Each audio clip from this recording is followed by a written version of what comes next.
If you're one of the millions of people who saw Avengers: Infinity War on opening weekend, chances are you've got some questions about what you've just watched and what's going to happen next. But more than anything, you probably want to know about that one moment no one saw coming.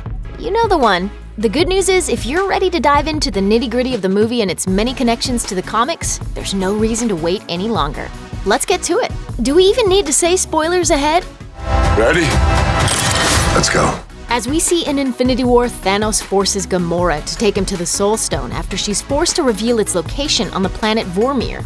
There, the pair find that the keeper of the stone is our old pal, the Red Skull, who seemed to meet his demise when he was sucked into the Tesseract itself, aka the Space Stone, and then shot into outer space in the first Captain America movie. He might look a little different when he shows up in Infinity War, of course, since Hugo Weaving didn't return to play the character and was instead portrayed by The Walking Dead's Ross Marquand, but it's still definitely the Skull. So what's he doing all the way out on Vormir? Red Skull explains that he was cast out by the Space Stone and imprisoned on Vormir, doomed to lead others to the Soul Stone without ever being able to use it himself. In the comics, of course, Red Skull's relationship with the Infinity Stones isn't really a thing, but he does have a lot of history with the Cosmic Cube, an item with similar powers to the MCU's Tesseract. However, the Infinity Stones are not related to the comics' Cosmic Cube. Say that 5 times fast.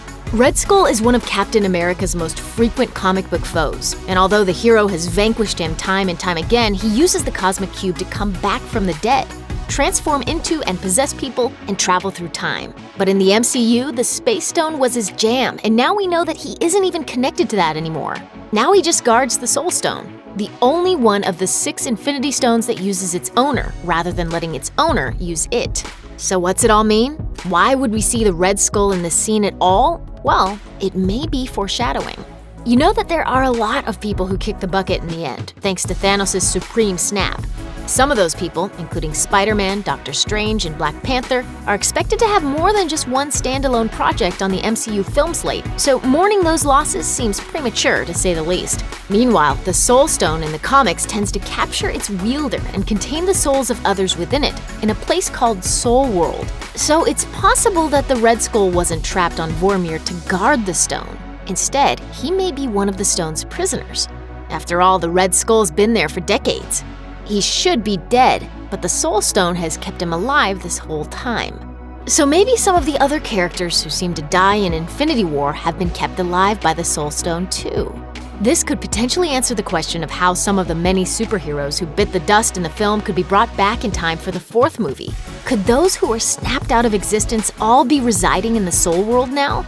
There are other ways the 4th Avengers film could bring back those lost heroes, of course, especially since the Time Stone was proven to be able to do exactly that by Thanos himself.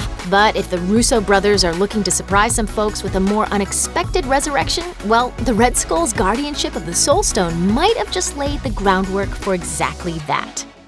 Wow. Thanks for watching. Click the looper icon to subscribe to our YouTube channel. Plus, check out all this cool stuff we know you'll love too.